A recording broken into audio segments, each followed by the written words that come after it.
my name is Daniel Mart, back again. I'm an actor and filmmaker based out of South Florida, and for this video, I'm going to be talking about this weird Ballerina Embargo situation that's been going on. For those who don't know, Ballerina, that's the newest John Wick spin-off movie. It comes out next week, actually, June 6, 2025, and it stars Ana de Armas, Lance Reddick, and I think his final role, Keanu Reeves as well, and Norman Reedus, Ian McShane as well as in it. So we have some characters coming back, or some actors coming back from the original John Wick movies.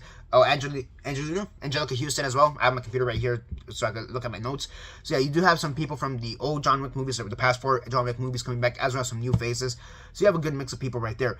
And recently, as you guys can see, there's been this weird notice for the press release that says, "We encourage spoiler-free enthusiasm across socials starting May 2nd, 22nd, at 1 p.m. PT, 4 p.m. ET, and 9 p.m. BST. If you are planning to review the film, critical social sentiments and formal reviews are embargoed until Wednesday, June 4th at 3 p.m. PT, 6 p.m. ET, 11 p.m. BST. And what the hell is that?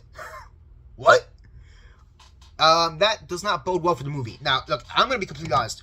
I was already a little bit on the fence with this movie, mostly because of who's in the cast, or who's the main cast member, and that is Ana de Armas. Now, I've made it no secret in some of my previous videos that I'm not the biggest fan of Ana de Armas. I think that she is a very, very weak actress. I find her to be just very bland as an actress, very boring.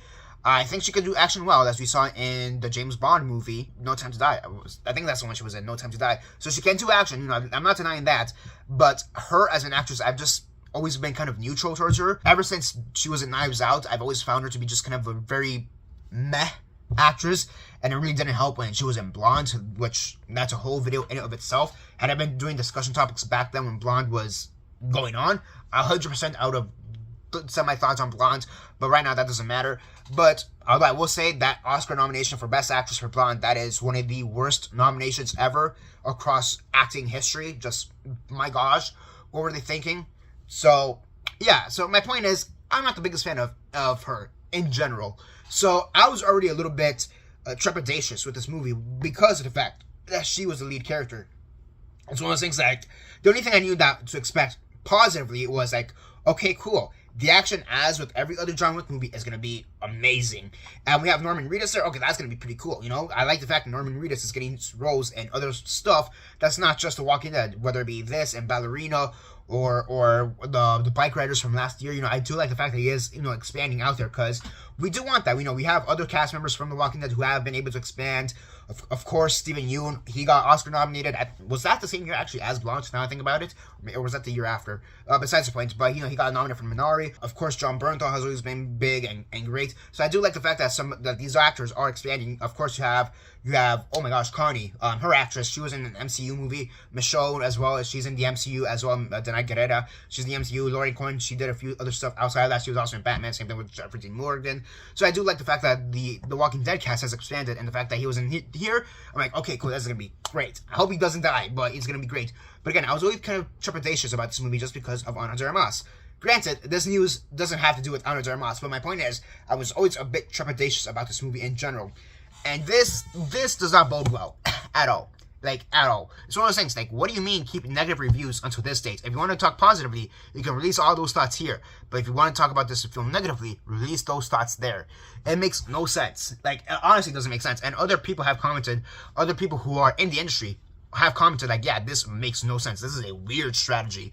Coming from the people who are from Lionsgate, who is distributing Ballerina. This is a weird strategy. It kind of makes me sad, in a sense that this is kind of the way that film criticism is kind of going. Now, film criticism has always kind of been on the decline, honestly, if we're being honest. There's a reason why a lot of people, reviewers, film critics, actual film critics, there's a reason why a lot of them sometimes have to play nice with the press, so to speak, with the studios, because they want to keep going to these press junkets, keep going to these early screenings.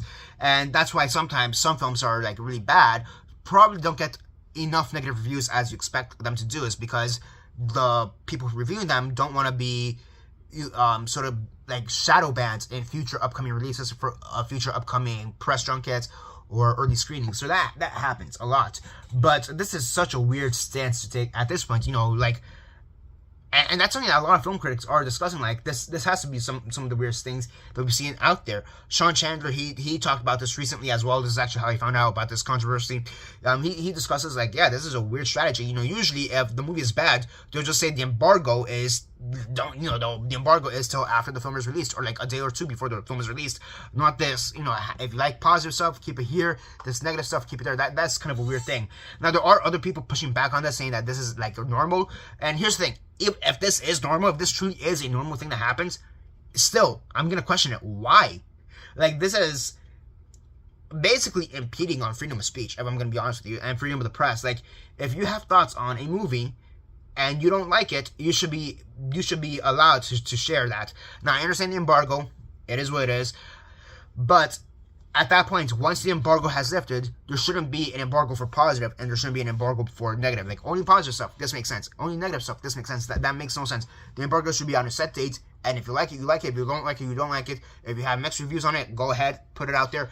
But it should be all on one date, and not this, hey, I like the good stuff, but the bad stuff comes out later. That just seems kind of ridiculous to me, and I don't like it. There's maybe a dark side of me, so to speak, or a nihilistic side of me that's kind of saying that maybe they're doing this because of Ana de Armas' acting, because she sucks as an actor, and maybe the main criticism is the fact that she can't act, which isn't that surprising. I know that's a hot take for a lot of people, but hey, really, she cannot act. I'm just gonna put it out there.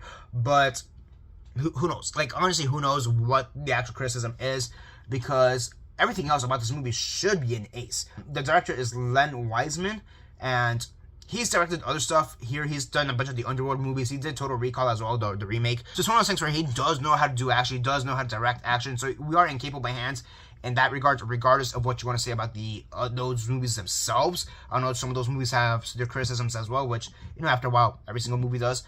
It's one of those things that the writers of this movie are also the same people from John Wick. They've also written on a few other projects like Nobody, Die Hard, that Kevin Hart show. They've done Rebel Moon, which, you know, that kind of goes whichever way you want, to be honest with you. Army of Thieves, Army of the Dead as well. You have that under their belts. Falcon and the Winter Soldier, some episodes of that show. It's one of those things, like, I don't really think you could pin this on the writers or director until we see it next week. Maybe I'm wrong at that point. But I don't know, maybe there's very much a nihilistic side of me that says, you know, maybe this is all because of Ana de Armas, because she cannot act. But realistically, I don't even see... I feel like this is one of those movies where even if she, like, unless she, like, supremely sucks at acting, which all things considered, I don't think she's that bad of an actress. I just think she's very poor. I think she's a poor actress, like, below average, but I don't think she's, like, atrociously bad. That's the one thing. But even then, even if she's just, like, a poor actress, so to speak, I don't think her acting will be that bad that it tanks the movie, especially with everybody else who's around her. That's the one thing. So, like, this just seems like a very weird thing to see from Lionsgate, from the distributors. Like, hey, good reviews, good thoughts, this date, bad thoughts, that date. I just don't get it, to be honest with you. But yeah, that's basically it for now. This is my thoughts on it. What are your thoughts on it? Comment all that down below, let me know. And that's basically it for now. This is Daniel Mart signing off.